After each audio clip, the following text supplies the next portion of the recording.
जय हिंद बच्चों, आप देख रहे हैं स्टडी विथ अनामिका मैम। आज मैं अर्धवार्षिक परीक्षा 2023-24 का क्लास 9th का सामाजिक विज्ञान का पेपर आपके सामने लाई हूँ। आप लोग इस पेपर को देखकर समझ सकते हैं कि पेपर कैसे आता है। आपकी वार्षिक परीक्षा में भी ऐसा पेपर आता है। पूर्णांक रहता है 70 नंबर का और जो है 3 घंटे 15 मिनट आपको मिलते हैं इसको करने के लिए।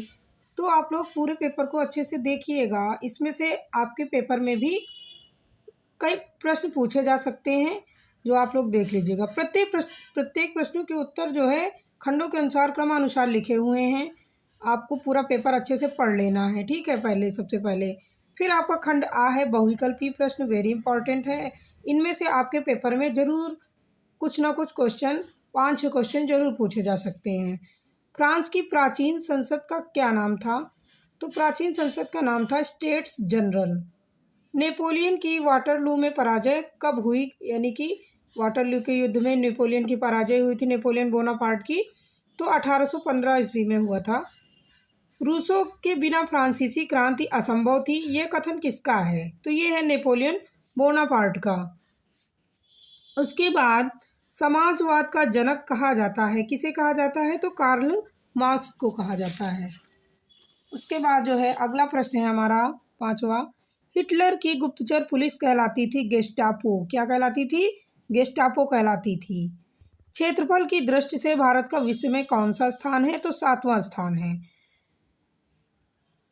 उसके बाद लूनी नदी किस क्षेत्र की सबसे बड़ी नदी है? तो भारतीय मरुस्थल की है, ये राजस्थान की है। भारत का कुल क्षेत्रफल कितना है? 32.8 लाख किलोमीटर स्क्वायर, यानी कि 32,87,263 वर्ग किलोमीटर भारत का कुल क्षेत्रफल है। हिमालय की अधिकतर नदियां हैं, मतलब कैसी हैं? 6 मासी हैं कि 12 मासी हैं कि मौसमी हैं? तो ये 12 मासी हैं। हिमालय की अधिकतर नदियां 12 मासी यानी पूरे साल भर जो है बहा करती हैं। तो इनमें से 2 नदियां महत्वपूर्ण हैं, गंगा और ब्रह्मपुत्र। उसके बाद भारत की सबसे बड़ी मीठे पानी वाली झील कौन सी है? गुरु गोविंद सिंह सागर झील, सांभर झील, वुलर झील, चिल्का झील। तो चारों ऑप्शन दिए गए हैं, इनमें से वुलर झील है जो मीठे पानी की झील है। ये किस राज्य में है? तो जम्मू कश्मीर राज्य में है। उसके बाद किस उद्यान ने कहा है कि लोकतंत्र जनता का जनता के लिए जनता द्वारा शासन है? पहला चैप्टर है उसी का है ये, लोकतंत्र क्या एवं क्यों, इस चैप्टर का एक प्रश्न है। तो आप लोग जो है पूरे बहुविकल्पी प्रश्नों को अच्छे से पढ़ लीजिएगा, उसमें से आएगा। तो ये कथन था अब्राहम लिंकन का, जो अमेरिका के थे। उसके बाद वर्ष 1930 में किस देश को आज़ादी मिली थी? तो वो कौन सा देश था? मैक्सिको। कौन सा देश था फ्रेंड्स? मैक्सिको देश था। अगर चीन की बात कही जाए तो 1949। उसके बाद जो है हमारा अगला प्रश्न है, भारत में लोकसभा का पहला चुनाव कब हुआ था? तो पहला चुनाव हुआ था 1951 से चालू हुआ था, 1952 में तक हुआ था, तक चला था ये। बहुविध फसल प्रणाली क्या है? एक वर्ष में भूमि के एक टुकड़े पर एक से ज़्यादा फसलों को उगाना, यानी कि बहुविध फसल। एक वर्ष में मतलब एक ही साल में भूमि के एक टुकड़े पर, एक ही स्थान पर जो है एक से ज़्यादा फसलों को उगाना। मत्स्य पालन किस क्षेत्र के अंतर्गत आता है? तो प्राथमिक, द्वितीयक, तृतीयक, ये सभी तो आता है हमारा प्राथमिक क्षेत्र के अंतर्गत। उसके बाद हमारा अगला प्रश्न है, वस्तुओं एवं सेवाओं के उत्पादक कारकों में प्रथम और प्रमुख कारक कौन सा है? तो सबसे महत्वपूर्ण कारक ये है, कौन सा है? श्रम, भूमि, भौतिक पूंजी, मानव पूंजी। तो इसमें भूमि सबसे महत्वपूर्ण कारक है, क्योंकि भूमि ही नहीं होगी तो हम कृषि कहाँ कर पाएंगे ना। उसके बाद जो है संवैधानिक उपचार का अधिकारी का वर्णन संविधान के किस अनुच्छेद में है? आपको पता है मौलिक अधिकार कितने हैं? 6 हैं, जो कहाँ के संविधान से लिए गए हैं? तो ये अमेरिका से लिए गए हैं। तो इसमें अनुच्छेद 32 है, ये इसको संवैधानिक उपचारों का अधिकार इसमें रखा गया है, अनुच्छेद 32 में रखा गया है। नर्मदा नदी का उद्गम कहाँ है? तो ये कहाँ पर है? अमरकंटक की पहाड़ियों से निकलती है नर्मदा नदी। इसके बाद संविधान सभा के स्थायी अध्यक्ष का नाम बताइए। तो संविधान सभा के स्थायी अध्यक्ष का नाम है डॉक्टर राजेंद्र प्रसाद। ठीक है, ये प्रथम राष्ट्रपति थे। उसके बाद अस्थायी अध्यक्ष का अगर नाम पूछ लिया जाए, यहाँ पर स्थायी की जगह अस्थायी होता तो डॉक्टर सच्चिदानंद सिन्हा।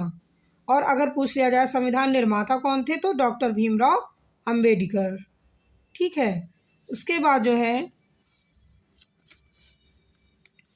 ये हमारे 19 क्वेश्चन यहाँ पर हो गए। उसके बाद हमारा 20 क्वेश्चन है, किस देश ने द्वितीय विश्व युद्ध में परमाणु बम का प्रयोग किया था? तो वो था संयुक्त राज्य अमेरिका। इसने जो है जापान के साथ हुआ था इसका युद्ध।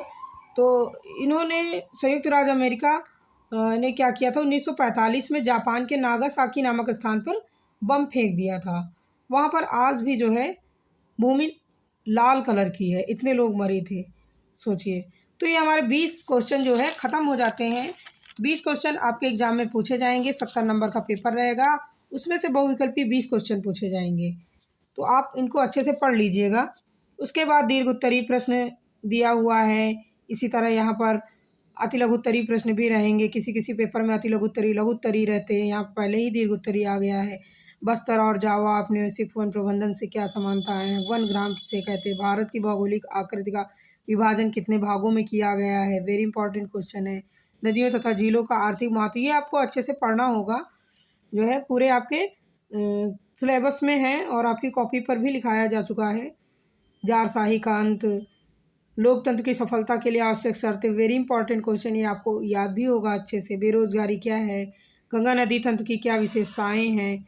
उसके बाद हमारा मानचित्र आ जाएगा। उसके बाद हमारे पास एक दूसरा भी पेपर है, इसका भी डिस्कशन हम पहले कर चुके हैं, फिर भी आप देख लीजिए। इसमें भी 70 नंबर का पेपर, आपका 70 ही नंबर का पेपर आएगा।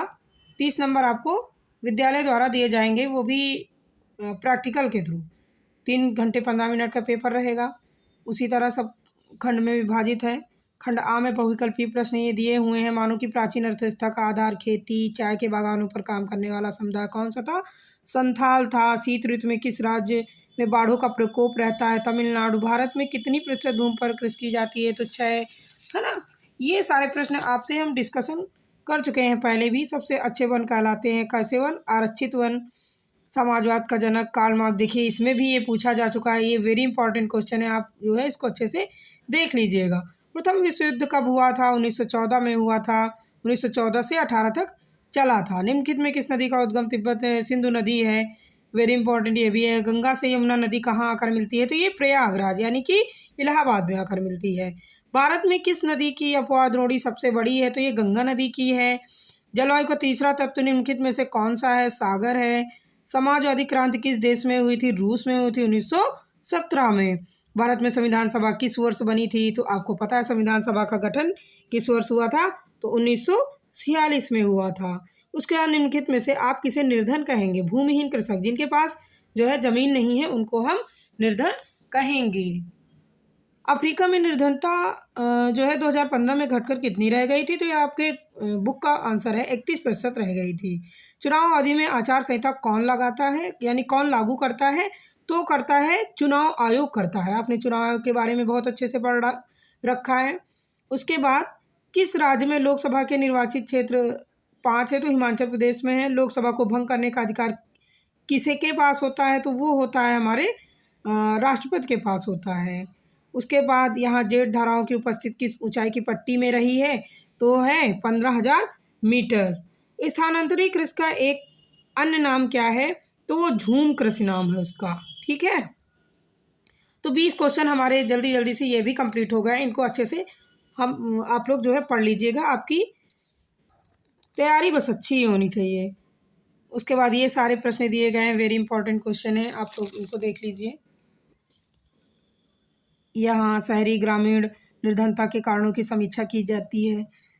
उसके बाद जो है भारतीय संविधान निर्माण की प्रक्रिया, ये तो प्रश्न आपको बहुत अच्छे से याद है।